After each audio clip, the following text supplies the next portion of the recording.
Good afternoon, everybody, and thank you for joining us for the second installment of our Beyond Fresh Start virtual panel series. My name is Mike Pierce. I'm the Executive Director of the Student Borrower Protection Center, and I just wanted to thank everybody for taking some time out of their afternoon to join us to really get into the guts of our student loan debt collection machine and the student loan system. It is my great pleasure to introduce Undersecretary Kvaal, who's joined us today to talk about where we go from here. If you're here and you're tuning in for this Wonk Fest, I imagine you already know who Undersecretary Kvaal is, but I'm happy to share a little bit about his background before he takes the mic from me. He's formerly served as the president of the Institute for College Access and Success, also known as TICAS. TICAS is nationally recognized for its research and policy recommendations on student debt. Prior to that, Undersecretary Kvaal served in the Obama administration as the Deputy Domestic Policy Advisor at the White House and Deputy Undersecretary at the U.S. Department of Education. He led efforts to cut student loan monthly payments, hold career colleges accountable for excessive debts, and make community colleges tuition free. He helped organize the White House Summit on College Opportunity, which featured more than 100 college presidents and other leaders committing to actions to help more students graduate from college. He's also served in senior roles at the U.S. House of Representatives and the U.S. Senate. Kvaal taught at the University of Michigan's Ford School of Public Policy and graduated with honors from Stanford University and Harvard Law School. He has also been the leader within the Biden administration who has been driving the series of reforms that the series focused on, including a fresh start for all student loan borrowers in default.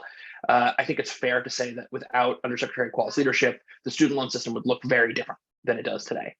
So it's my great honor and pleasure to be able to introduce him. Undersecretary Kvaal, the floor is yours. Thank you, Mike, and thanks to you and the talented team there, Persis, Mark, so many others at the Student Borrower Protection Center, who really are doing terrific work, putting forward very thoughtful and constructive suggestions about how we can improve the student loan system and address the student loan default crisis. It's really an important topic that you're speaking to today, and make no mistake, it is a crisis. Across the country, we have more than 7.5 million borrowers with a loan in default. And this is more than 1 out of every 6 student loan borrowers in the country. To put that in perspective, that is more than my entire home state of Massachusetts has residents. And of course, that comparison doesn't really do the crisis justice, because the population of Massachusetts is not growing by 1 million people a year, which is the number of borrowers defaulting for the first time each year, at least before the payment pause started. And there is really nothing good that comes out of student loan default, except for to debt collectors. There are no winners here. All default does is drive borrowers who are already facing financial hardships into an even deeper hole. Low-income borrowers can see their wages garnished. They lose tax benefits like the EITC and a child tax credit, which have become essential in our country's fight against poverty. Seniors can see portions of their Social Security checks seized. Default causes borrowers' credit scores to tank, driving up the cost of every financial product you can imagine: mortgages, car loans, credit cards, you name it. Some people have surely had their rental applications denied or have been turned down by employers because of their student loans. And of course, people with poor credit are steered into risky financial products that can leave them even deeper in debt. The consequences of default are so punitive, it's as if whoever designed these policies assumed that borrowers were somehow trying to beat the system. But I think one thing we can all agree on today is that defaulting on your student loan is about the farthest thing from a get-rich-quick scheme. It's more like a stay in debt forever scheme. Even if you were a hard-nosed accountant who only cared about collecting money for taxpayers, it makes no sense to try and collect a loan by driving borrowers into poverty and preventing them from getting back on their feet. And of course, we're talking about something more than that. There are lives at stake here. Here's the truth. By and large, borrowers who default on their loans are people who have been failed by the broken policies and lagging investments in college affordability. They provide the most compelling evidence that the student loan system needs fundamental change. We badly need colleges to be an engine of upward mobility and of greater racial equity, but too many of these borrowers dropped out of college before earning their degrees. Others got degrees from dubious institutions that they later found out were worthless on the job market. These are overwhelmingly first-generation college students, former Pell recipients, and students of color. They are parents and full-time workers trying to get a better job to support their children. Now, I don't have to tell anyone in the room today that in the coming weeks, there will be some important decisions about student loan policy. Whatever happens, I know this, we can never again grow numb to the financial havoc that is being caused by this crisis, landing 1 million borrowers a year into default. So far, President Biden has already done more to put the brakes on this crisis than any leader in history. The freeze on student loan payments and interest has not only saved a typical borrower $4,400 since January 2021, it's also given us some time to focus on the fundamental flaws in the system. For example, we're fixing debt relief programs that up till now didn't actually deliver much debt relief. We've approved nearly $28 billion in relief for nearly 1.4 million borrowers. Many of them were failed by programs that were designed to help them, like teachers and nurses who were denied public service loan forgiveness. Before President Biden, just 7,000 people had ever qualified for public service loan forgiveness. Today, we've delivered nearly $10 billion in cancellation to 175,000 public servants. Now we're working to automate the process, starting with federal workers by matching data between federal student aid, the Pentagon, and the Office of Personnel Management. Likewise, we're automatically forgiving debts for many borrowers after 25 years of repayment. We've wiped out debt for nearly 385,000 Americans with disabilities who were eligible for relief, but could not overcome all of the red tape and paperwork. And here too, we're automating the process by using a data match with the Social Security Administration.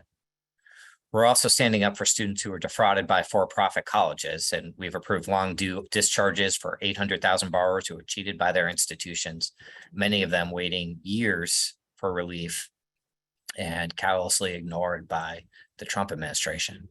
We're streamlining the process for future borrower defense claims and making sure that students whose schools up and close their doors are eligible for automatic cancellation as well. We're also toughening oversight to protect students from future abuse, which is important because we know that default rates are far higher among students who attend for-profit colleges. This relief is not a static number, this 28 billion.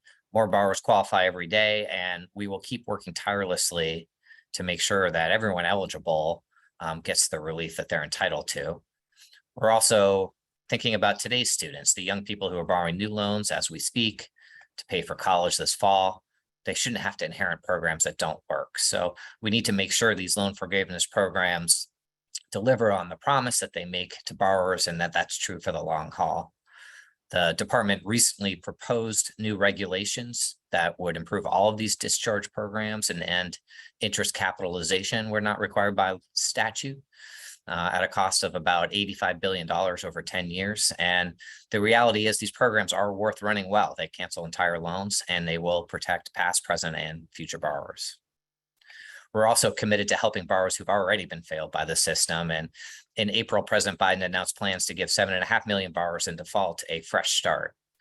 With Fresh Start, we'll help borrowers take advantage of today's repayment options and pathways to forgiveness.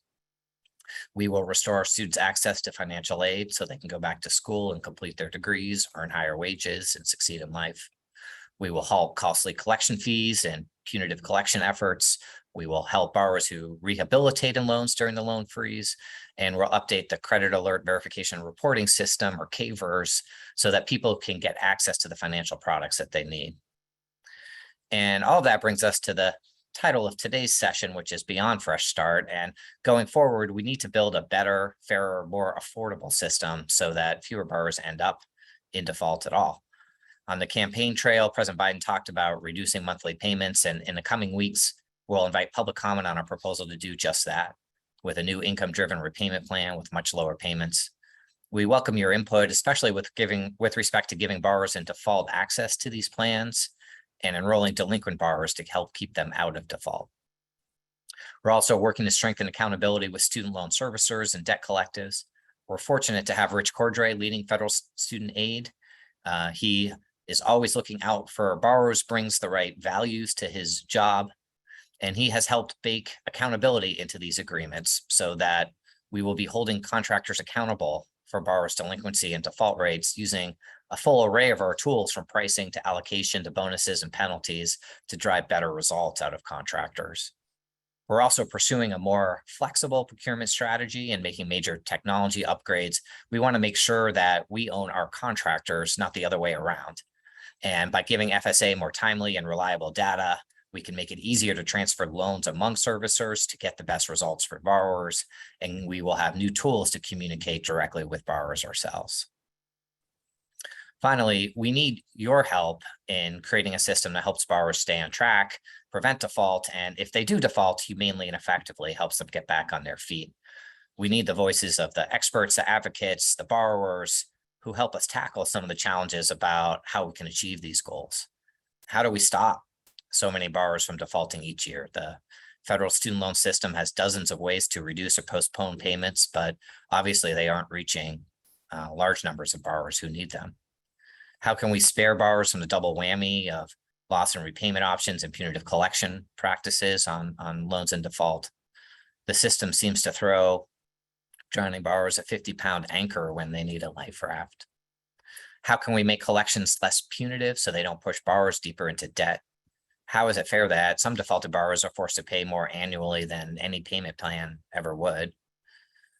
Why is it so hard for borrowers who are ready and willing to begin repayment to do so? How can we free them from the web of overlapping forced collections, wage garnishments, rehabilitative payments, and other barriers? At the end of the day, we provide student loans because even for all the faults of our higher education system, a college degree remains our nation's surest on-ramp to higher paying wages and long-term financial security.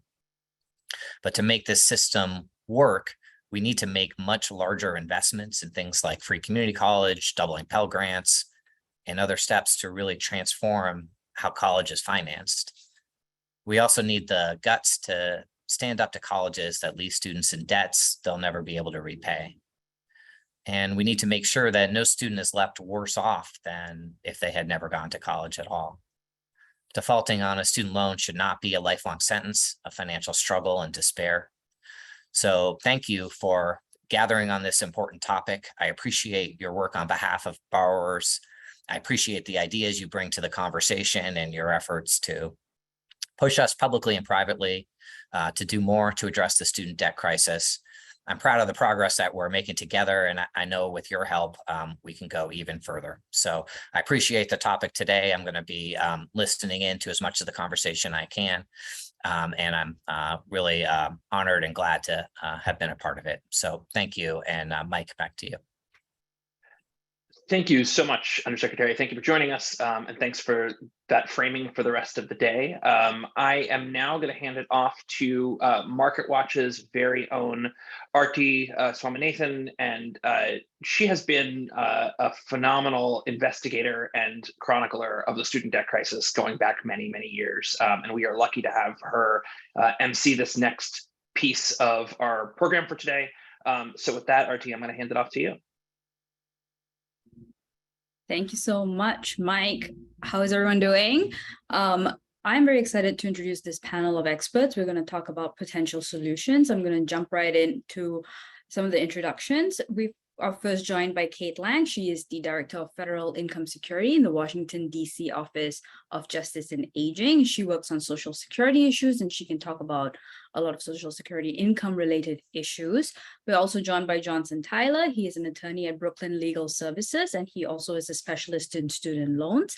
And he can talk about his efforts on disabled people and welfare quality for social security disability benefits. So he will go more into that during his the conversation with him. Claire Torchiana is also joining us. She is counsel at the Student Borrower Protection Center. She joined the SBPC a year ago, and she used to be an Equal Justice Works fellow at the Housing and Economic Rights Advocates That was a mouthful. Persis is our final panelist, and she is with the Student Borrower Protection Center as well, and she's a policy director and a managing counsel at the center.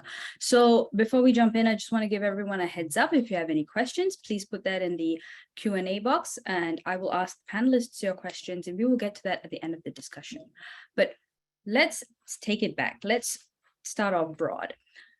Let's talk about who the person is, who is defaulting on their student loan. Let's get a sense of the demographics. Let's get a sense of how much they owe. How are these loans recouped? So let me hand the torch to Claire Torchiana to start off this discussion. Yeah, thank you, Aarthi. So the population of students who or borrowers who are in default is really important to consider when we're thinking about sort of the problems with our student loan system and with default generally. I think the most important issue is just the enormous racial disparities of who is in default. So the statistics are quite shocking, really. About half of all Black students, for example, default on a loan within 12 years, which is approximately double the rate of white students. About 70% of students who went to for-profit schools are in default. Students in default are less likely to have actually completed college, and so, haven't seen the purported income benefits of going to college. They're very likely to be, and I think Kate and Johnson can talk about this, but surprisingly, a lot of borrowers are older, are seniors. A lot of borrowers are parents, have children, and also typically sort of living on the edge and living in financial precarity. And so something that I wrote about in my paper is just how many borrowers who are in default would have qualified for very low payments on income-driven repayment, but just have never been able to access those plans. So, and the other panelists can talk more to this question. Let's ask Kate, because I thought her paper was really fascinating. Kate, would you like to share a few words? Sure, and I should start off by acknowledging my co-authors, Bethany Lilly from the ARC and John Whitelaw from Community Legal Aid Society in Delaware, who really contributed so much to this paper, so I need to acknowledge them before I start. But just to Claire's point about older borrowers in default, the rate of default for older borrowers is basically twice that of younger people. So those older borrowers are 40% of them are in default, which is really distressing, disturbing, and the crisis of student loan debts in general and default in particular is a growing one among older adults. So in the past 15, 20 years, we've seen the number of older borrowers in default growing substantially, and the amount that they owe is also quite high, so that many older adults feel trapped and feel hopeless, feel like they're never going to pay off this debt and they're going to die with this debt still, yoked to them. Yeah, I've had a lot of conversations in my reporting about some of these people who are well into their 80s, into their 90s, and some of them are not even holding their debt, they're holding their children's debt, their grandchildren's debt. So Johnson, I would like to ask you about some of the efforts that you have done, and also from your perspective, because you've also worked with a lot of these debtors, right, in terms of your advocacy work. Yeah, I mean, I just to illustrate what Kate was saying about an individual, I have a client in her 70s. She was recently featured in a Money magazine report. It's cited in my my paper.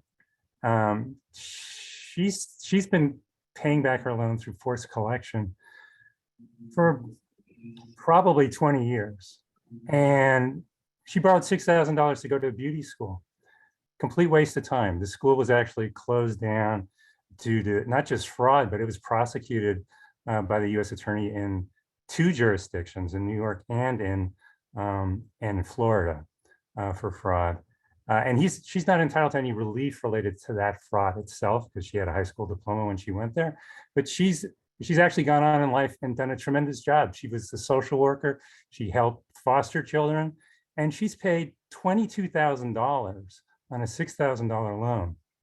And I know her well because everything we've tried to do to get her out of this lobster trap of default has not worked.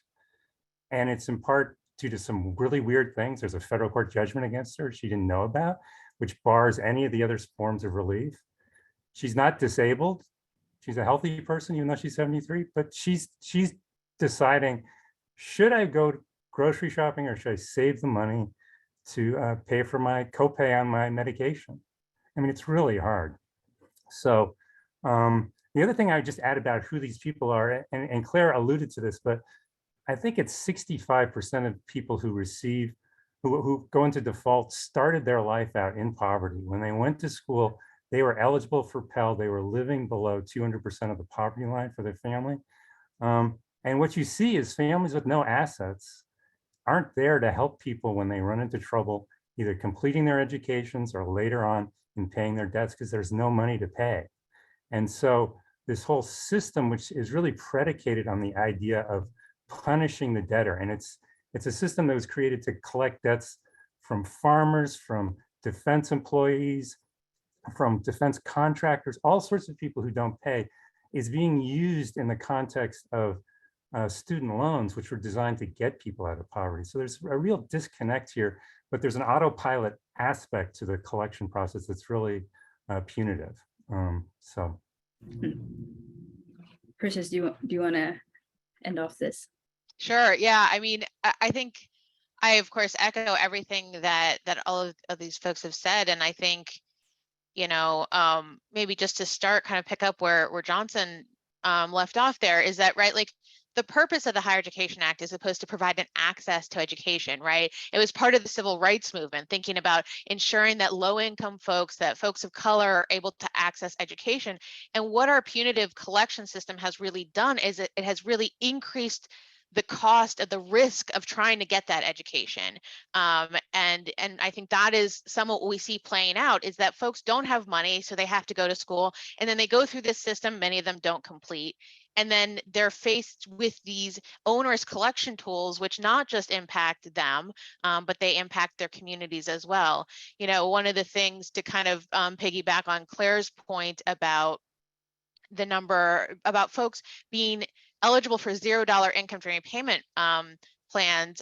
Just a couple weeks ago, New America put out a report talking about the population of defaulted borrowers, finding that half of defaulted borrowers have less than $30,000 of annual income, right? So kind of really solidifying the idea that these people, that the people in default, they're not defaulting because they're, you know, trying to evade payment on their student loans. They're defaulting because they don't have the money, right? And you know, and we know that from that report, we also know that 60% of the borrowers in default have children, right? So they really are relying on these earned income tax credits and the child tax credit, which can be seized. So I think there's a very punitive aspect to this. It's a punitive aspect to trying to get an education, and for many different reasons not succeeding. And I think one of the most troubling things about the way that the system punishes people is that there's no end to it, right? Unlike any other type of credit, we have no statute of limitations on these debts. And so the Social Security, you know, folks can jump from one type of offset to another, right? Go from the wage garnishments. You can experience both wage garnishment and tax offset simultaneously. And then to the point where you're facing retirement and having your Social Security garnished basically for the rest of your lives.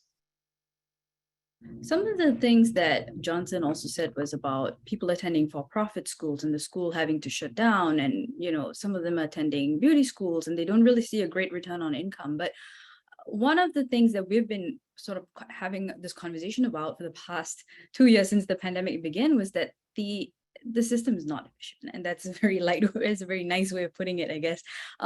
It took a lot of effort to stop the collection machinery when the government wanted to. And that's just the tip of the iceberg. So can you talk a little bit about some of the worst parts of the system and the first thing that you would do if you had the chance to address it? And we can start with Kate.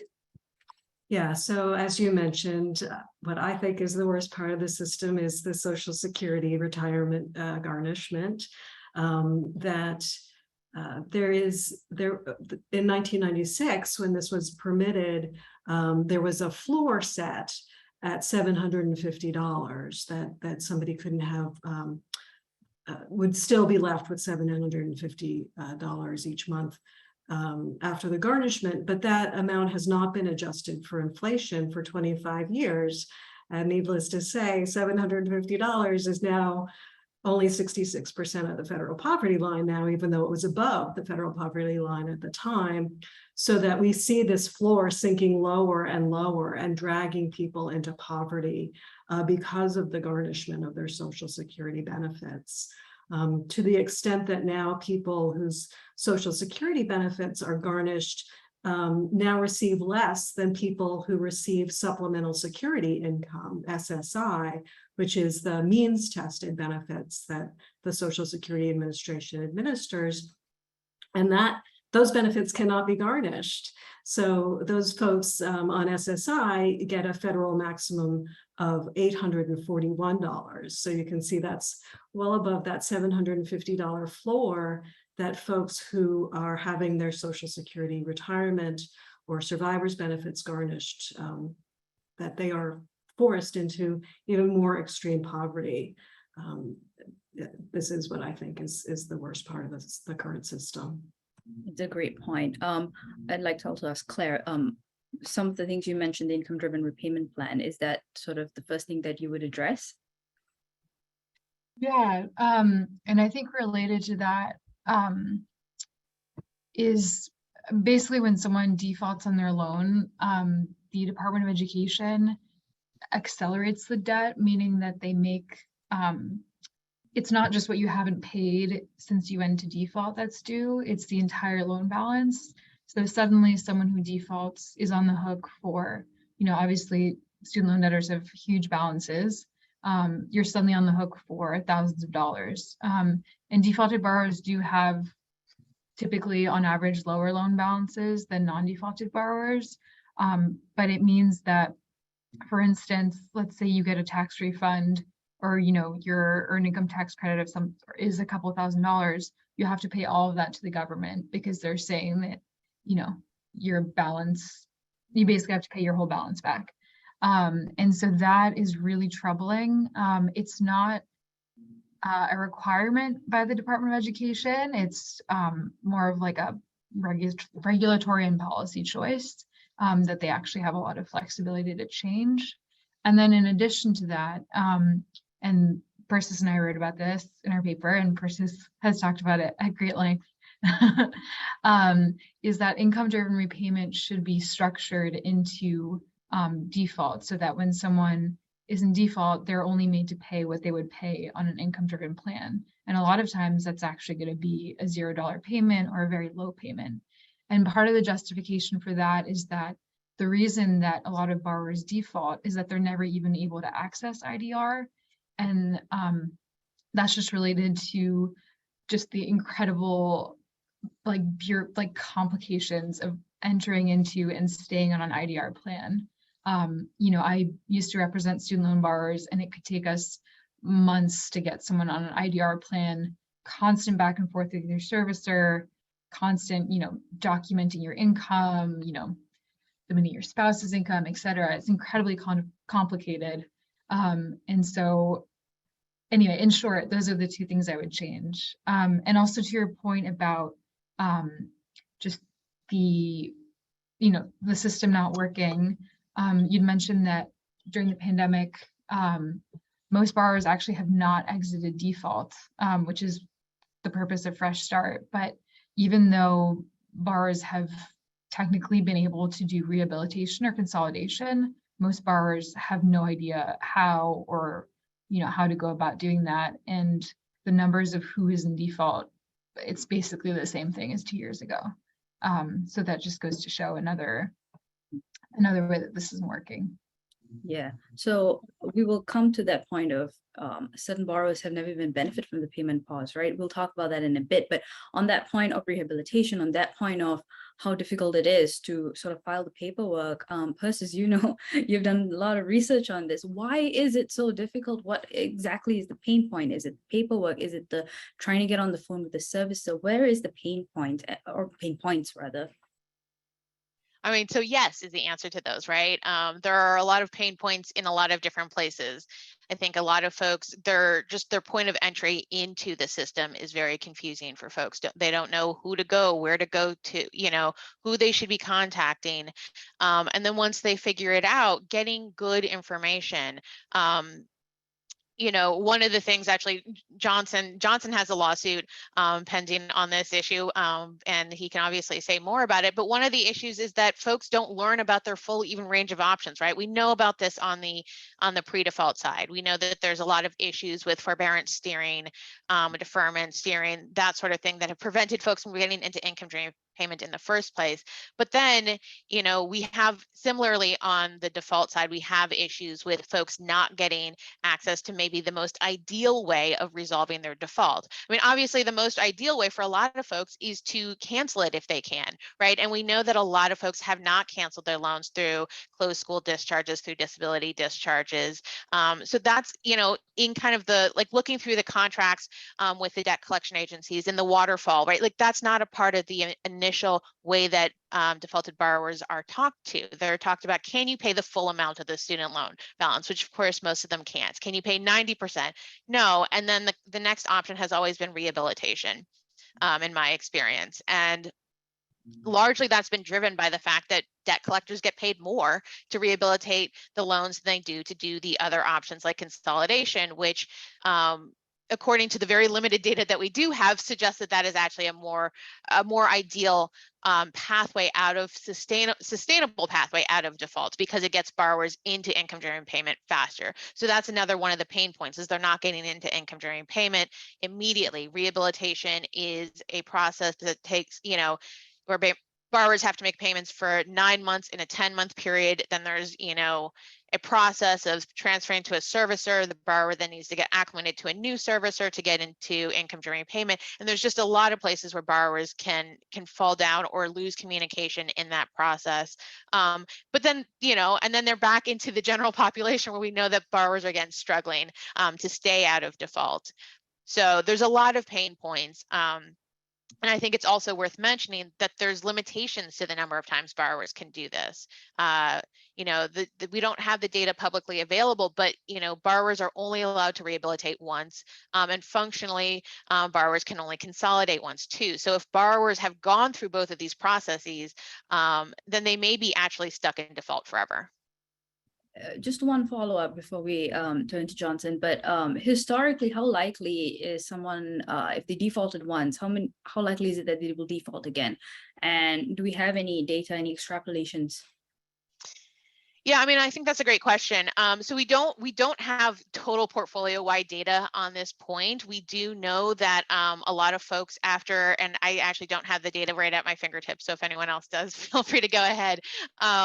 Sorry to put you on the spot there. No, that's okay. But I want to say it's around like 2/3 of borrowers who rehabilitate will then redefault within a couple of years. And so it's a very high redefault rate. Is all to say. I guess the main takeaway, it's a lot of people redefault. And we know that, you know, at some point in their life cycle, half of Black borrowers have defaulted on their loans.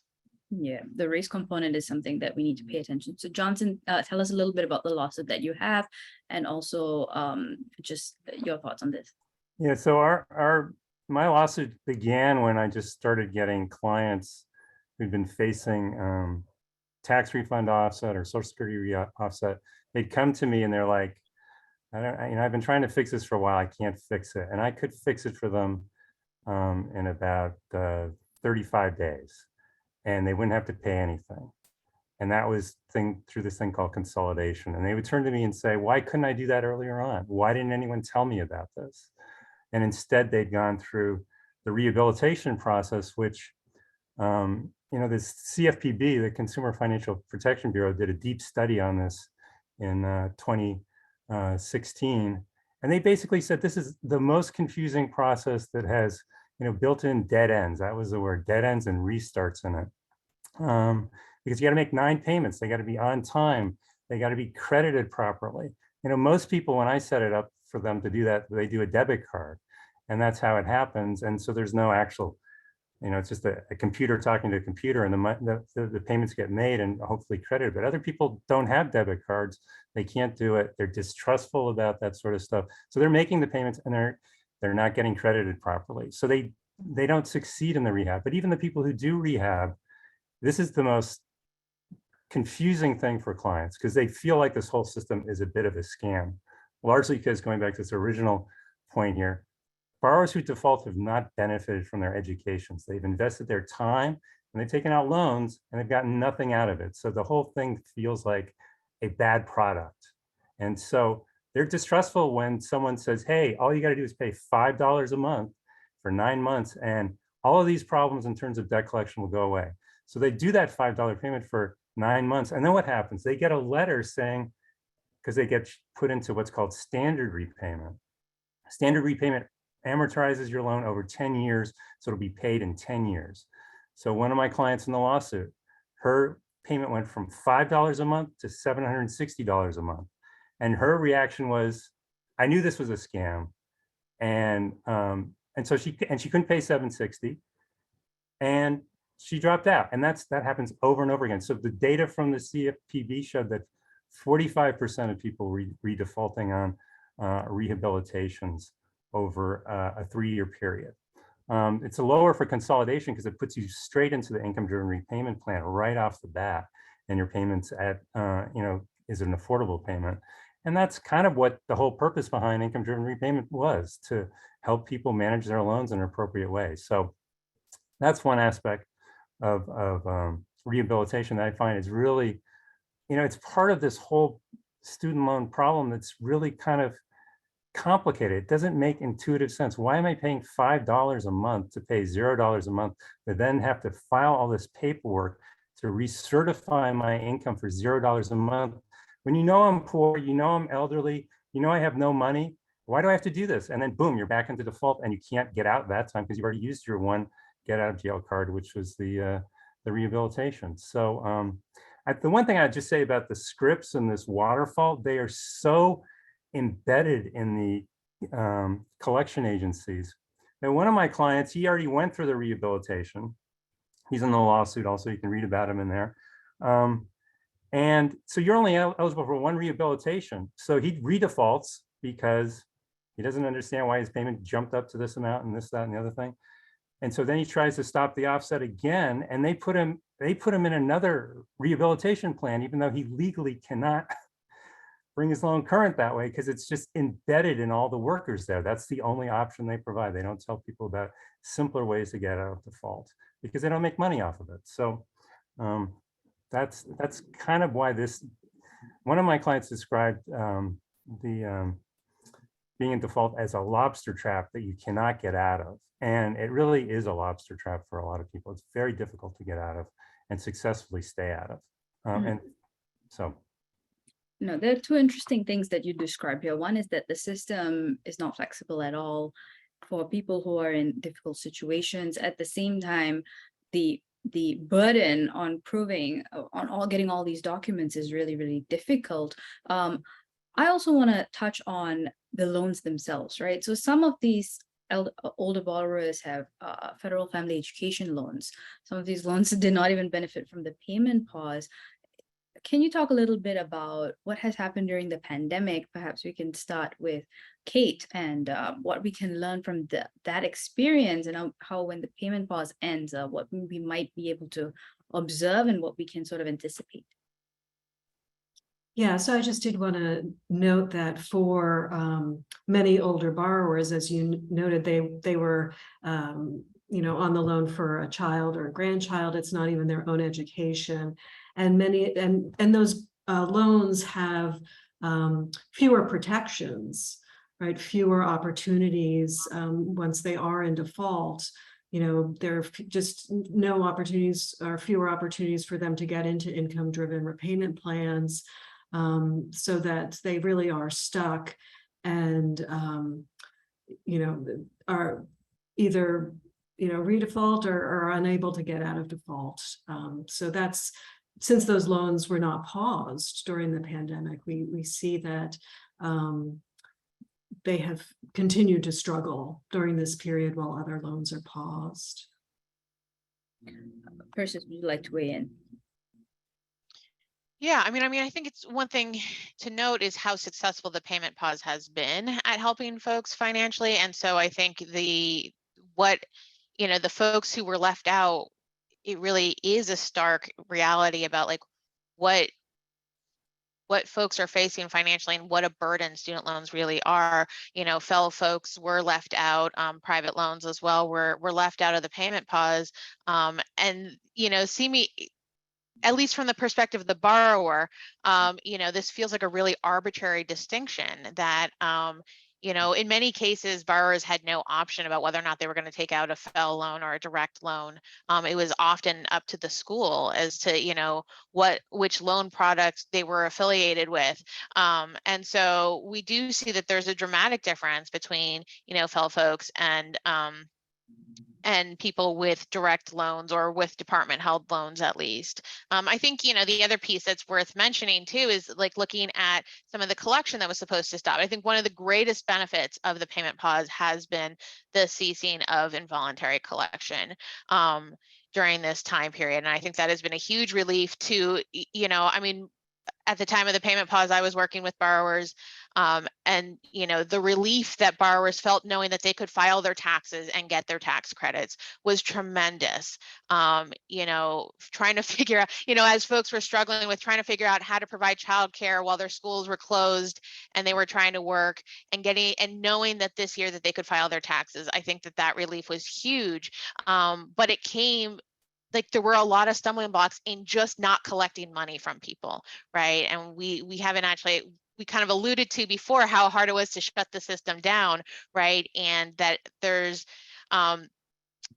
hundreds of thousands of people getting their wages garnished. And this is, we have these companies that we pay to do the garnishments, and I think we have a number of problems that I think, Johnson in particular has alluded to, but the wage garnishment system is a system run by employers, right, with almost no oversight. And so what we saw is that it took tremendous effort to stop the collection of those wages. And in fact, we haven't even entirely, we don't know that it's entirely stopped either.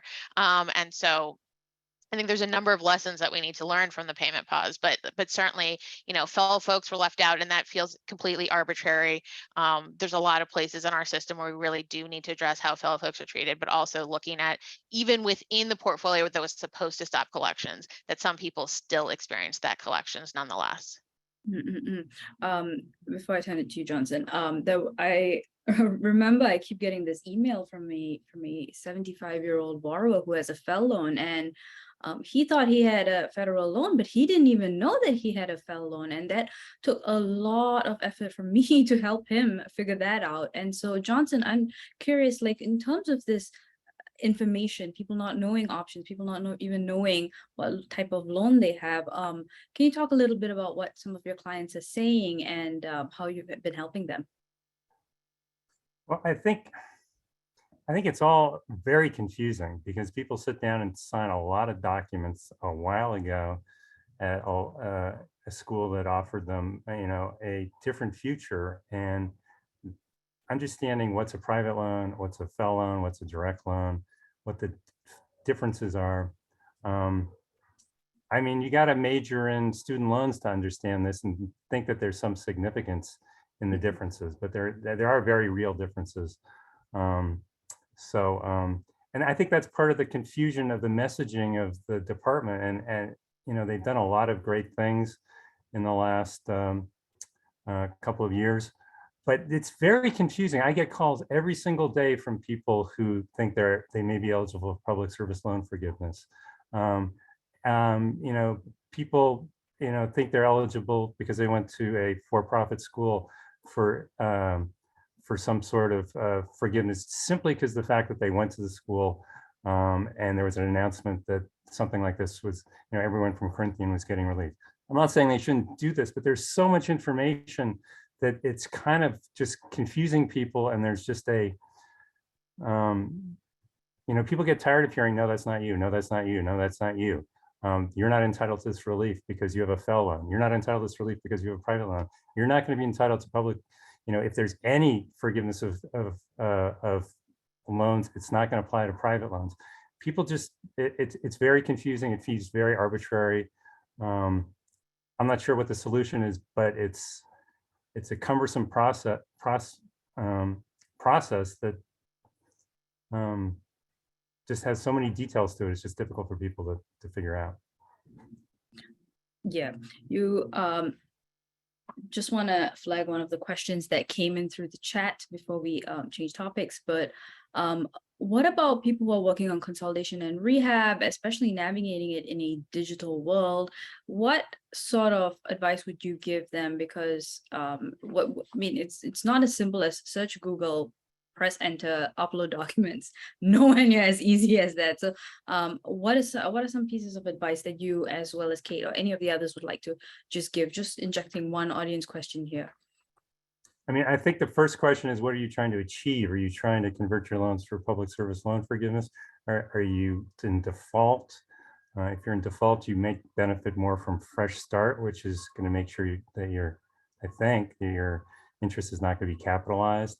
I don't know. It's really the sort of thing you really need to speak to an attorney about, or you could try calling the debt management collection system in the hopes that they give you decent advice. It's a complicated question.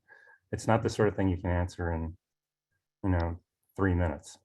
But and just to follow on to that, I think we can also turn it the other way, and rather than putting the burden on the borrower, to say, what can the Department of Education do? And I would say that to the extent possible, to the greatest extent possible, the department should look at automating processes and not putting that kind of bureaucratic burden on the borrowers to navigate, to know, like, oh, what kind of loan do I have? What's my relief? Where are the forms? How do I figure this out? Who do I call?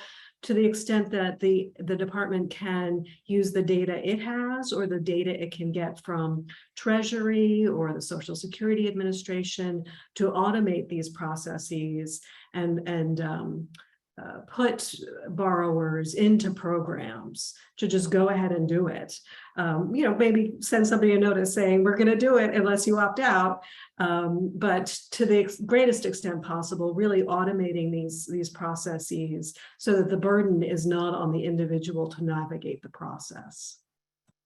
I find it really, it's kind of sad that you need to hire an attorney to navigate the system. That just shows you that you need a law degree to even start to figure out this problem. But I just want to jump back into some of the questions that I also had. So what has bankruptcy been an option? Can you talk a little bit about, when you're defaulted on your loans, you really don't see a way out. Has bankruptcy been an option? Has it been on the table? Maybe you can start with Claire, especially if some of these people who attended schools that were shut down, defrauded. What have been some of the options available to debtors here? Yeah, unfortunately, bankruptcy is not a great option. It's very difficult to discharge. I'm not saying it's impossible, but it is difficult to discharge student loans in bankruptcy, particularly federal loans. There is basically an undue hardship standard, where the short of it is basically, unless you have to show that, you've made a good faith effort to pay off your loans, and basically that if you were to pay off your federal loans, it would impose a very harsh standard on your life. But the standard itself is just very, very demanding. And so most individuals are not able to discharge their loans in bankruptcy. An interesting factor is that a lot of debtors who are put into repayment plans through bankruptcy end up actually paying on their student loans to their servicer, which a lot of times their servicer doesn't even record those payments. But there are very difficult options. You mentioned also for borrowers who attended, there are discharge programs for borrowers who attended for-profit schools that, committed fraud, or schools that closed on them, et cetera. But just like you were saying, those programs are incredibly difficult to access. Oftentimes you really do need a lawyer or some kind of legal assistance to get your application approved. And it shouldn't be that hard. It's crazy that that's the case, but yeah. Persis, would you like to elaborate? Because I find it really really sad to hear some of these people who attended Brooks Institute, some of these schools, right? They're defaulting on their loans, but still they can't get the closed school discharge or all these different kind of mechanisms. So can you speak a little bit about possible solutions to fix that? Yeah, I mean, I think, and just to build a little bit further on the challenges with bankruptcy, so through both Congress imposed this undue hardship standard, and the courts have applied it in a pretty harsh and draconian way, creating this Bruner standard with this 3 parts of basically like certainty of like hopelessness, I think is what one of the circuits put as its standard for like whether or not we'll discharge someone's student loans in bankruptcy. But I think it's also important to recognize the role of the lenders and the Department of Education in this process as well, because they have been very aggressive at defending these bankruptcies as well. And so, it's not just that the process is hard, but there are actually like actors within the Department of Education and its contractors and the Department of Justice who are working really hard to keep these borrowers in debt. And so I think that that's an important place to acknowledge that that's a system at play. One of the things that they've held against borrowers in a number of different court cases, and that the attorneys for the Department of Education have raised, is that borrowers haven't accessed income during payment, or that they don't have an undue hardship standard because they have a low income during payment amount, despite the fact, without acknowledging any of the historic failings that we've had with income during payment, of people being able to get in the program, the fact that, frankly, most people don't recertify their IDR payments on time. So I think one place to look in terms of alleviating this problem is looking at the standards that the Department of Education uses to determine how aggressively it's going to fight a bankruptcy discharge. And we've suggested that in fact there should be standards that they should consistently apply across borrowers of who should be entitled to a bankruptcy standard. I mean, obviously, we would like Congress to make bankruptcy more available just in general to student loan borrowers. But even within the administration, the department has the ability to say, these are the standards that we want used. We want to say folks with disabilities don't have to, can have their loans discharged. Folks who were defrauded by their school, can get their loans discharged. People who are just chronically low income can get their loans discharged. That this is what discharge is actually meant to do, and that's why we have it in our legal system. And so there are definitely administrative ways that we could ensure that borrowers have greater access to it. I think in addition, like, as you mentioned, right, like there is a huge backlog of borrower defense. I will say that I think through the rules that were proposed, we do see, we see a lot of good progress towards disability discharges, towards closed school discharges, and towards, I think, proactively identifying borrowers who qualify for these programs and automating the relief. I think that's a really important step forward that this administration has proposed for these rules, and I think that it should be applied more applicably. But we do have a huge backlog on borrower defense. More schools have been granted cancellations, but there is the Brooks students, I think, are a great, like, heartbreaking example, unfortunately, of folks who have not yet seen the relief. And so I think that there's a lot of folks on that list. And so we need to see, I think we need to see action, a lot faster. And you alluded to some of that action can be done by the department themselves. Some of them can be done through Congress. Some of them has to be done through the White House. So can we all sort of speak a little bit about what we can expect these 3 different entities and what we can expect them to do to alleviate this burden, especially when it comes to defaulted borrowers? And maybe Johnson, we can start with you. Sure. Well, the first thing, I didn't write on this, but I think the earned income tax credit, which is a form of poverty, should be exempted from a tax refund offset. So that probably requires an act from Congress, but I'm not positive. It's just, it's contradictory to, as Kate mentioned, as supplemental security income is a need-based program. It's completely exempted from that. It's a form of welfare. And the earned income tax credit is the same thing. It's it was created during the great welfare reform, or great is the wrong word, but the welfare reform movement of 1994, 1996. So that would be the first thing. My paper focuses on a small regulation that's buried in all the fine print that the department could use right now without having to do rulemaking, without having to have any congressional permission. All they got to do is file some papers with Treasury, and that would exempt all retirees in receipt of Social Security from Social Security offset. And the reason I'm focusing on them rather than all the disabled people, I've worked with disabled people all the time. I've tried to get people Social Security benefits. So when they lose it, I just know how painful that is, because that's all they got.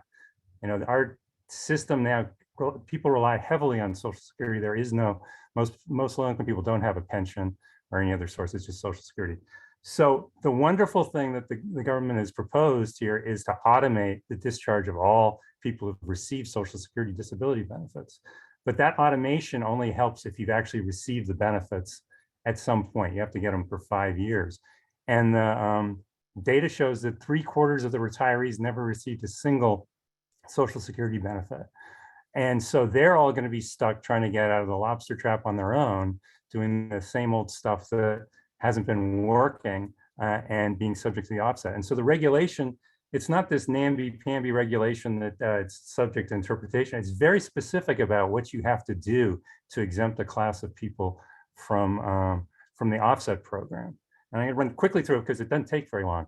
Kate mentioned one of them. Is it consistent with the whole act that created the Treasury offset program to take the money from this group of people, or to exempt it, in other words? So you go back to 1996, the floor was $750. That's 118% of the poverty line. Now, as Kate said, it's 66% of the poverty line.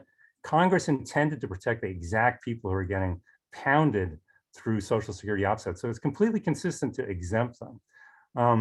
The second part of the test, I'm going in reverse order here for some reason, but perhaps because I'm dyslexic. But so the second one has to do with, is it consistent with the purpose of the Higher Education Act to exempt the money, to exempt the class from Social Security offset? And again, as Persis and others have said, the whole purpose of the lending program was to get people out of poverty. If you're having your Social Security offset when you're over 62, you haven't benefited from that education. So it would be consistent not to penalize someone who's living in poverty. So those benefits, just to put a finer point on it, the typical benefit right now is below the poverty line of a Social Security senior who is in default. That's not true of all the other seniors who are getting it. They're well above the poverty line because they, due to all sorts of things, not growing up in poverty, not being subject to racism, not going to a for-profit school, were able to make money in the workplace and get a higher benefit. The benefits, there's about a $400 difference between these two benefits of those who default and get Social Security and those who just get Social Security retirement. And then the last thing, and I think this is really kind of interesting for various reasons. The last factor is, if you look at the money, does it make sense from a financial standpoint just to leave that money on the table and say, we're going to exempt this? So how much money is collected from seniors through the Social Security offset program? Not much, $41 million. That sounds like a lot of money. That's 1% of all that's collected through all of these collection activities against defaulted borrowers. It's about $4 billion every year that's collected. So the other thing about the $41 million, which sounds like a lot of money, it's a lot of money to all of us. It'd be a lot of money to a nonprofit, it'd be a lot of money to a small city, but that money is going to reduce in size from $41 million over time. And the reason it's going to happen is because the government has said, hey, we've failed to tell people about this thing called financial hardship relief. So Treasury, when they enacted this law, basically said, no one should be harmed by this. We're out to get the big guys who aren't paying any money, or the people who can afford this. But everyone should always be able to file an individual financial hardship application. And lo and behold, the Department of Education had a policy of never telling anyone about it. And it's all in this General Accounting Office report. They take them to task for doing this. And the administration, the Obama administration said, we're going to do this. We're going to tell people, we're going to work with Treasury, make sure people know about it. And so consequently, it's when they implement that program, which I have every reason to believe that they will, it's going to just become very time consuming. Processing these applications can be a waste of time. So that $41 million is just going to be reduced significantly. Sorry for my soapbox, but I'm done. No, thank you. Thank you so much for that. It reminds me of what a former Borrower Protection Center executive, Seth Frotman, told me, is that shouldn't be punishing people for being in desperate situations, but some companies prey on these people. But Kate, I want to toss it to you because I feel like you might want to weigh in on this. Yeah, we have some additional administrative recommendations of things that we, in addition to what Johnson writes about in terms of stopping the garnishment from Social Security benefits. We think that the Education Department should also look at automatically placing defaulted borrowers, including older adults, into income-driven repayment plans based on data that they can access from Treasury and the Social Security Administration. We think we acknowledge that it's difficult for these agencies to talk to each other and share data, but they have done it before. So we think that they can do it again, and urge them to work together to automate a process of placing defaulted borrowers into income-driven repayment plans. And we think that there should be a lot more outreach. Again, these agencies, Education, Social Security, Treasury should all be working together to do more outreach to borrowers in general, but particularly those in default, to let them know what their loan relief options are, including disability discharges and income-driven repayment plans. There's just so much more outreach that needs to be done in education for borrowers about the processes that they can access for relief. And we think that Treasury should issue some clear guidance about how they determine who should be exempt from the Treasury offset program. So obviously Johnson and I have focused on the Treasury offset of Social Security benefits, but we've also talked about Treasury offset of tax returns and income EITCs. So there are just a universe of borrowers who are also taxpayers who should be there should be clear guidance from Treasury, and that means a clear process for accessing relief from Treasury offset.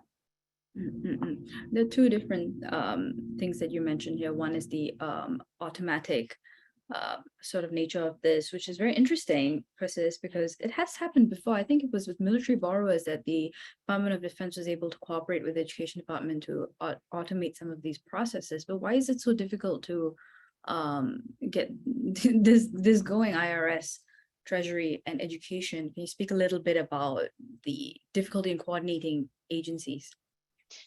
Yeah, I mean, I think that's right. We actually have a number of different examples of this happening. So, we have, to ensure, service member benefits, the SCRA, sorry, the acronyms are not all coming to me right now, but, so servicers are able to automatically, determine who is eligible for those benefits through data matching. We have the Social Security Administration, as Kate and Johnson talk about, coordinating in order to determine who's eligible for disability discharges, the VA as well. So there's certainly a number of, there is certainly precedent for interagency cooperation. And in fact, at the very end of the Obama administration, there was an MOU between Treasury and the Department of Education to do this data matching. And then that didn't happen in the next administration, but Congress then passed the Future Act, which is supposed to streamline this process. It should have been implemented a while ago to streamline this data processing. I mean, some of it is it is resource intensive to do data matching. I think there is some reality to the fact that it's hard to do, right? We're talking about 40, like really we need to do this for 40 million student loan borrowers or more. And so, you know, it's a labor intensive process, but certainly the legal authority has been, you know, laid out in order to kind of enable this to happen. I think that there are other things that we could also do to use as proxies, right? I mean, for example, like when we're looking at the source of an offset, right? If we see that it's a Social Security, right? Like if we see that it's Social Security benefits, we can make basic assumptions about these borrowers, and we know from the data that the vast majority are going to be very low income, living below the poverty line. And I think we can use some proxies to ensure that these folks just don't have their income taken. So I think there's a lot of ways that the administration could be creative to figure out. I mean, I think that there's ways within just like very clear-cut authority. The paper that Claire and I wrote talks about exactly like with the legal authority to limit payments at the income during payment amount. But I think that there's other creative ways that we can ensure that folks don't have very vital income taken. And you know, like I think we also shouldn't use broken systems. Wage garnishment system has been broken. I think that is the very clearest lesson that I learned from the CARES Act and from employers continuing to garnish folks for months and months after the pandemic started and Congress acted, is that the Department of Education could not turn these off. They could not get the employers to turn them off, and we should not put borrowers in the position where they're at the mercy of their employer to follow, you know, to figure out what's going on in the student loan world. And so we should not use broken systems. And Claire, I'm curious about whether there are any mechanisms in which you can proactively identify who's likely to go into default. Persis mentioned some proxies to understand the borrower's financial picture. What is something new that the department can do to just prevent default from happening proactively, if that's even possible? Yeah, I mean, the first thing that comes to my mind is to automate IDR so that people are enrolled in IDR automatically and they don't have to proactively do that. That would save a lot of people a lot of heartache. But the mechanism that Persis and I's paper went over was basically how to stop acceleration and how to create an IDR structure for defaulted loans. And I think something that is quite surprising when you look at sort of the structure of debt collection is that the Department of Education actually has a lot of legal authority and a lot of flexibility in its debt collection programs. You know, debt collection by the federal government is governed by, you know, like the DCIA, the Federal Claims Collection Act, some Treasury regulations, and then also Department of Education regulations. But Treasury regulations and you know, the other laws that govern debt collection are actually very they set sort of the like ceiling on how much can be collected from debtors, but they actually allow the Department of Education to set a more generous floor, or set a lower floor. And so acceleration could easily be done through agency rulemaking. They could strike the provision of the regulations that require acceleration. And similarly, by redefining disposable income in a similar way to IDR, the amount that is collected could be changed. And so most of that would just be done through agency rulemaking. You know, I suppose Congress could also legislate, but it's not their forte these days. Yeah, so that's all to say that there are, you know, the system is broken, but it could be changed. It just needs proactive action. Right. It's interesting. I'm going to throw a question out then to all of you. Is the system broken beyond repair, or do you think it's still fixable? Any one of you can start. I think Persis is smiling, so she probably has an opinion on this.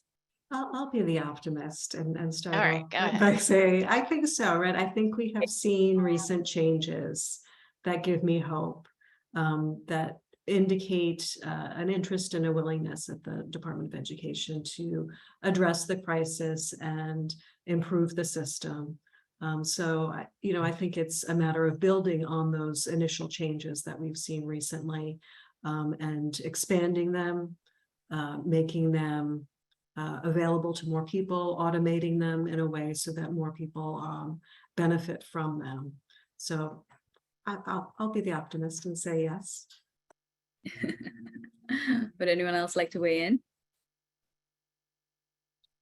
I mean, I'll just give an anecdote that I just find striking, which is, when my son was born in 2001, so he's now in college, there was only $250 billion of debt. Now we're up to 1.8 trillion. I mean, this whole generation, this whole system has turned into something where the public funds education and a few people take out loans, to everyone having to take out loans. And we're administering just a program it seems unsustainable. It's kind of like the housing market or something. There's just so much debt out there.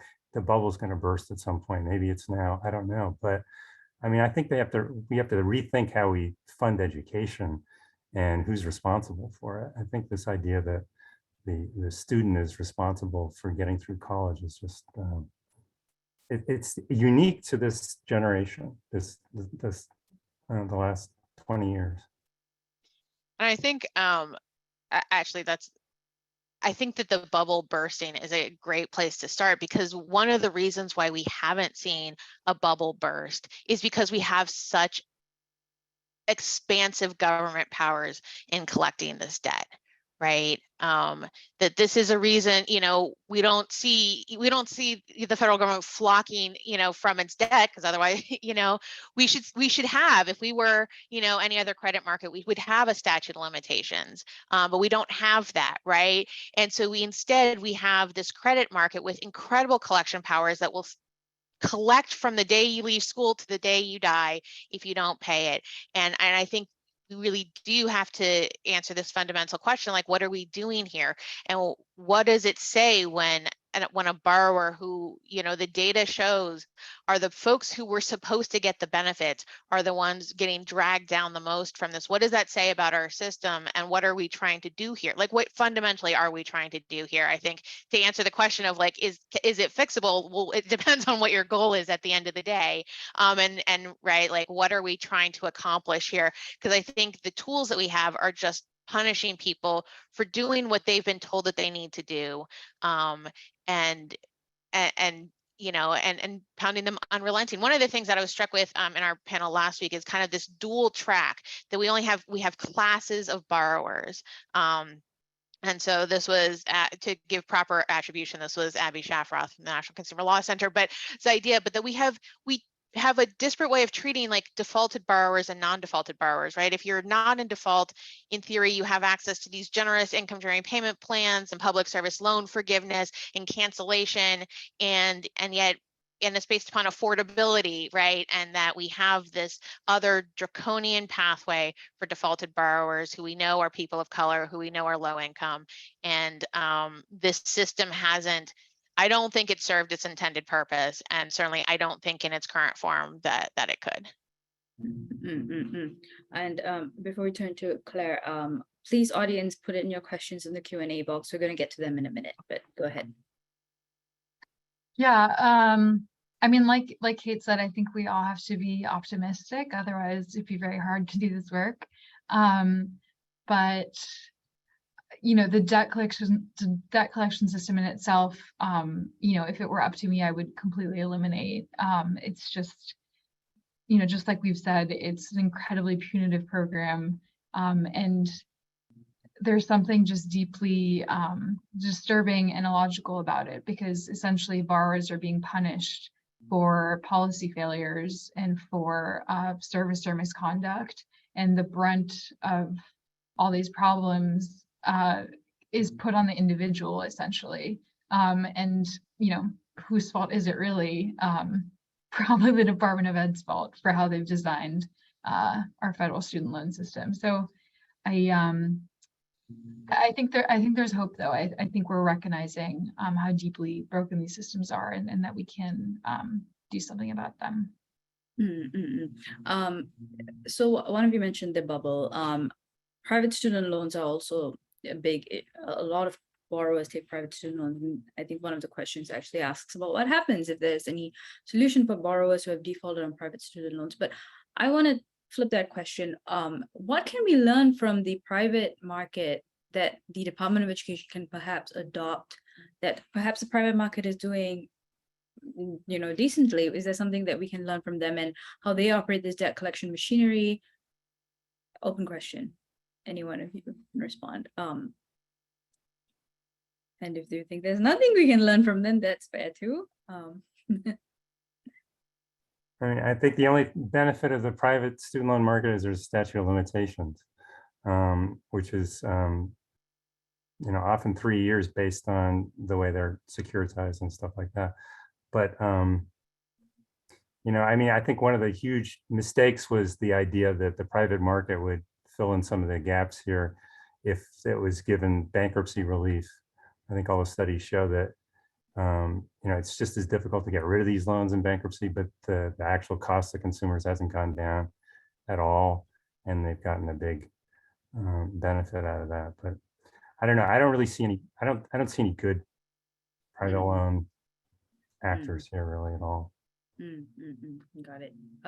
Would anybody else like to weigh in? If not, So I don't know that this is like a common practice, but I think one thing just looking at private credit markets more broadly is looking at the idea of collectability, right? And that private markets, with many people would look at many of these federal student loan debtors and say, like, this borrower is uncollectible. We're never going to collect from this borrower, and we're going to write off the loan. I mean, unfortunately, it's not out of the goodness of their hearts. It's because they're just throwing good money after bad, right, in attempting to collect this. And so I think that's one thing that we should be analyzing this portfolio to say, like, who in the federal student loan portfolio is just never going to repay their loans, and can we just let them off the hook? Can we just let them go and live out their lives in peace without just hounding them for money that they're never going to be able to repay? It is interesting. I wonder if the Department of Education is doing some sort of analysis to that point, see who is likely to pay back and who is never likely to pay back, and where that line is drawn. So we're going to turn a little bit to the audience questions because we have a few. Some of them are on PSLF, some of them are on defrauded borrowers. So perhaps I can start with this one. Do you see any recourse for those of us who are pushed into private student loans that were predatory and misleading about forgiveness programs? And this is from D. Nicole English. So so do you have any response to this borrower who's looking for recourse of being pushed into a private student loan? And private should put it into quotations. I don't know what that means. Kvaal, maybe? Would one of you like to respond? Claire, would you like to respond? Yeah, I guess, I mean, without knowing the specifics of this, it's hard to say. I would say if this question is getting to what happens if you took out a private student loan for a predatory school, there are some options for discharge. The programs we've talked about, like borrower defense and closed school, are for federal loans specifically. But that doesn't mean that those defenses can't be brought up in the private loan context. It's just a little more complicated and typically involves someone being sued in debt collection. But there's essentially something called the holder rule, which carries your defenses against the original creditor, against anyone who subsequently buys the private loan. So let's say you have a claim against your school for all the misrepresentations they made, then you also have a claim against your lender who's trying to collect on you for saying, I don't have to pay this loan back because the school that you lent me the money to go to engaged in all sorts of illegal practices. So I think that was what that question was getting to, but I hope that helps. I Yeah. mean, maybe I'll just add to, like, I think another version of what I've seen in terms of pushed in is folks who may have federal loans who've been pushed into private consolidation products, made promises about lower interest rates without really an explanation that this means you're going to lose your access to your income during payment plans. It's going to means you're going to lose access to, disability discharges, for example. I mean, unfortunately, this is a very common problem and one that I don't think that there's tremendous resources available to help folks with. I do encourage people who, if they feel like they've experienced this, to, to complain to their state attorneys general, to complain to the Consumer Financial Protection Bureau, that, like there needs to be a public record about the abuses that have occurred in these markets. But they are very hard on an individual level to combat. One of the questions is about the convoluted paperwork in the system that Sakina Daniel Brown is asking. I reapplied last week for IDR and was told I do not qualify. It was denied. I have already applied and was accepted into the PSLF program. Will I now be kicked out of the PSLF? I mean, this question, I want to broaden it out. It's kind of confusing to me. How can you get applied to IDR, get rejected, but apply to PSLF and get accepted? I mean, can you just speak a little bit to what is happening here? What is happening? Maybe Persis, do you want to jump Yeah, off? I mean, I certainly can't speak to the individual borrower's experience of what's going on. I mean, this is part of why you often really do need a lawyer to sort through a lot of these issues, is that your rights for your legal rights under various different programs are different depending on what's the status, what the loan type is. So it's complicated, but you also kind of need a forensic accounting of what's going on with all of these pieces. And I think that is fundamentally a really big problem with this industry, but it's also an industry that we've outsourced to private companies. And so we've seen a lot of bad information from actors and up and down. And so I think this is, again, it's another place where,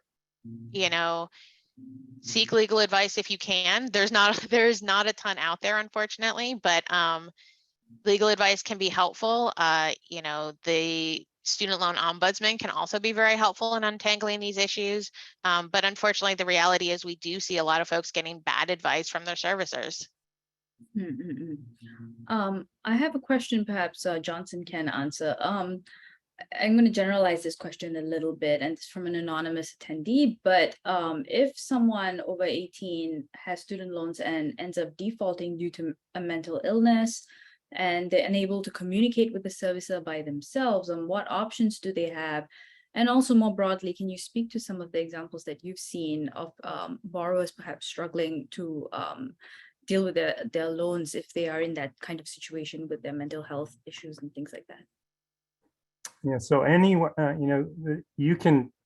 anyone can help you fill out a disability discharge form, and there's actually a form so the person could nominate someone to do the talking to the NELNET, that they're the servicer of the disability discharge program.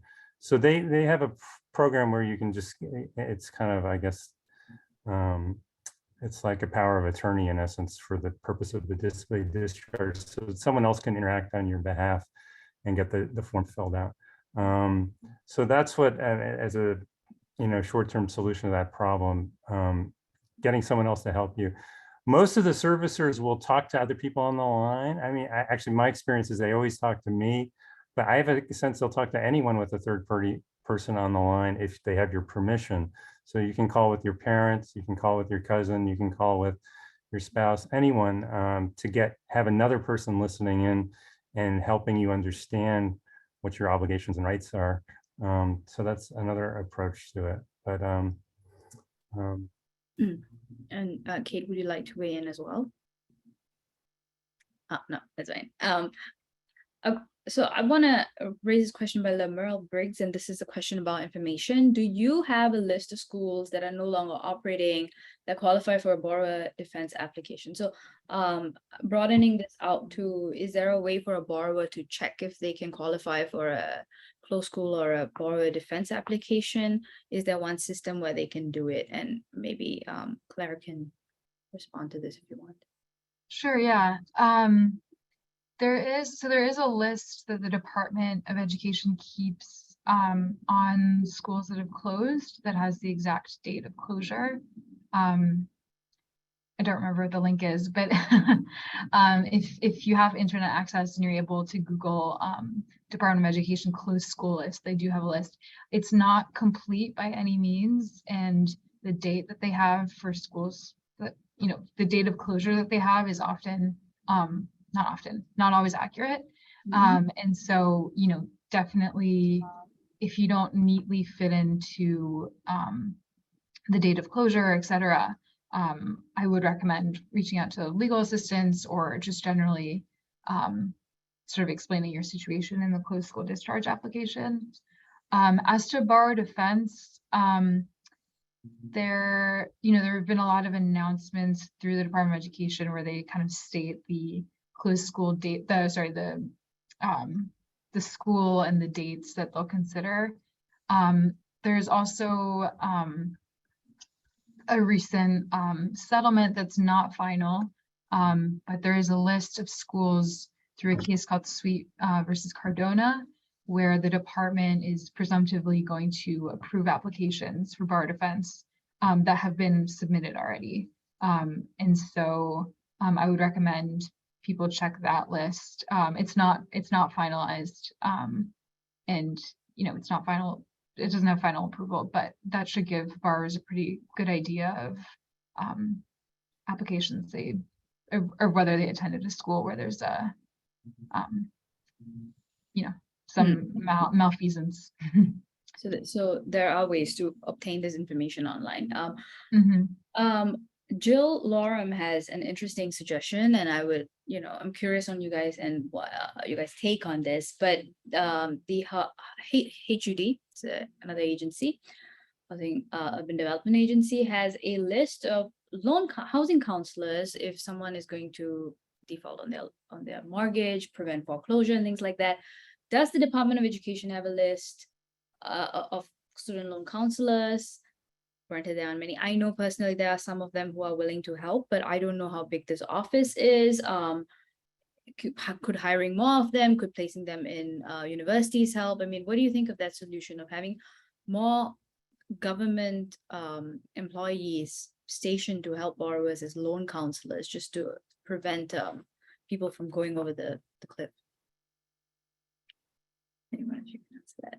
I think that's a terrific idea. New York actually has just passed a $3 million funding to have advocates fielding phone calls about people having student loan issues. I think it's, you know, getting more information is critical. I remember at one point we were counting the number of advocates in New York, people like myself, and we couldn't even field a baseball team. And then you looked at all the struggling borrowers, and I think we could fill Yankee Stadium up like 40 times with people who are struggling with loans in New York, and there's no one to give you advice. So that is, you know, would be so, you know, every one of these cases has a lot of detail to it. They're not something, especially if, you know, the people who answer the phone calls for the debt management collection system or whoever, I mean, they're just employees, they're just regular people, but they're driven to process things in a certain amount of time. They only have what they know.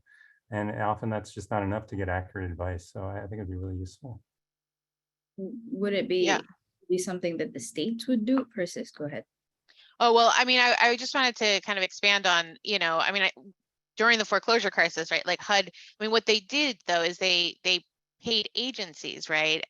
Existing legal services and housing counseling agencies to provide these services to, you know, millions of struggling homeowners at that time. And certainly I think absolutely we absolutely need more resources. There are legal services programs. Like, one of the things we've talked about numerous times throughout this conversation is how complicated it is, and how you really, I mean, like, shockingly and sadly, you need to be a lawyer in order to navigate some of these processes. And I think it is important that actually, like, by making some choices, borrowers are giving up some legal rights. And so like, it's not to be taken lightly that these should be legal services. And we have legal services programs across the country that are underfunded, and most of them are not able to provide assistance to student loan borrowers right now because they don't have the funding to do so. So I absolutely do think that funding for these programs is critical to ensuring that borrowers, rights are protected. Though, I mean, we already have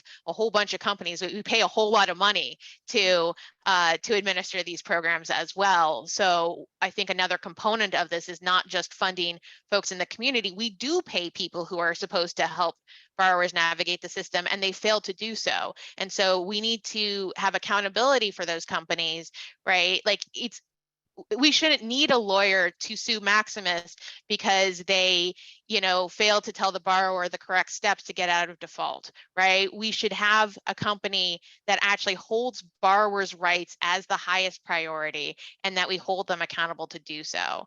So I think that should be step one, and then also funding legal services, because people do have very complicated situations that they need to navigate. But I think both of those are really important. And what resources do exist right now if you're an older borrower? Kate, well, perhaps you can help some of our audience members in terms of accessing some of the existing resources that we have. Yeah, there just are not enough. I mean, I have people calling me about their Social Security benefits being garnished just because they don't understand what's going on. They don't understand why. They don't understand what's happened. They just know that they are struggling. And they're trying to figure out a way out, and it's very complicated. And I don't provide direct services, so I just I educate people about the disability discharge process. Frequently, older adults who are contacting me are people with disabilities, and they are not aware that there is a disability discharge process. So that's always my first step, is to point them towards the disability discharge process. And I just think that there's just not enough, that there needs to be a lot more education and outreach for borrowers who are struggling. And going back to the older borrowers with Kvaal loans, are there any specific steps that they can take if they have currently defaulted on their loan? Perhaps, what sort of mechanisms do they have to get out of that default?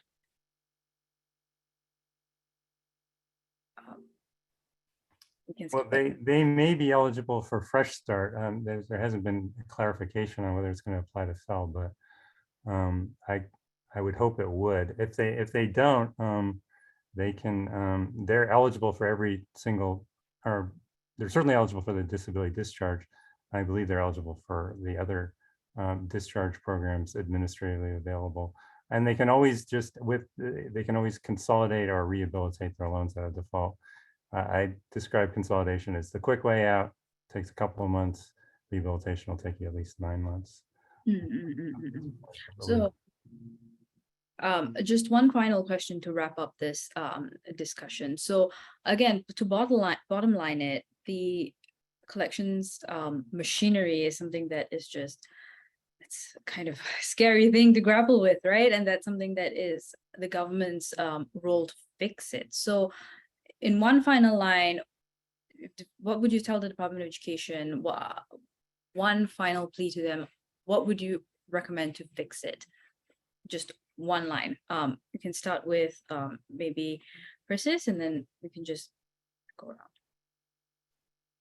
I think to start with, you just have to keep it off until you can figure out how to make it not punitive. Got it. Kate or Johnson, you want to go next? I will go back to my constant refrain of automate, automate, automate. I love it. Come on, guys, automate it, because it's again like so much paperwork. It's just such a simple thing, and yeah, just for someone who's watching like me, it's like, can't you just get that done? But obviously acknowledging that a lot of work goes into making that happen. Johnson, do you have one final? Yeah, I mean, I think we need to acknowledge that people receiving benefits based on need should not lose those benefits. That would be the earned income tax credit. And I think offsetting Social Security is just an idea from 1996 that hasn't worked and should be rescinded. That both of those things would require an act from Congress. So. Out of date. Certain things are out of date and should expire. Claire. Yeah, I mean, I would second everything that everyone else has said, especially the turn it off until you can figure it out. And I guess I'll just go back to the refrain of at the very least, IDR should be baked into debt collection. That sort of seems like the bare minimum. It's interesting. We're in a very unique time because it's turned off. When could we have ever seen this sort of situation, this sort of opportunity, perhaps, for the Department of Education to actually do something different? It's very, very interesting. And it's also going to be even more interesting to see what steps they take, what Fresh Start will look like, who that will apply to, how that will roll out. So many things to keep track of, and so many people who have really benefited from the payment pause, from the collections pause. I know a lot of people who have been able to buy a house because of this pause, and you know, it's a big deal, right? Having a place to stay when going through this pandemic. So I am going to now close this session off. Thank you everyone for joining us. If you have any other further thoughts, questions, feel free to email the panelists. You can also DM us if you want. We're all on Twitter, I think. But I'm going to hand things back to Kat of the Student Borrower Protection Center. Thanks so much, Aarthi. Hi, everyone. I'm Kat Walbeck, Advocacy Director and Civil Rights Counsel here at the SBPC. We'd just like to close out by extending thanks to Undersecretary Kvaal, as well as our wonderful panelists and moderator for such an engaging conversation this afternoon. Also, many thanks to everyone in the audience for tuning in today. Please join us next week for our conversation on the role of states in reforming our broken student loan system, the role of states in reforming debt collection in our broken student loan system. We'll feature keynote remarks from Suzanne Martindale, the Senior Deputy Commissioner of Consumer Financial Protection at the California Department of Financial Protection and Innovation. So thank you all again. We look forward to seeing you next week, and everyone have a wonderful afternoon.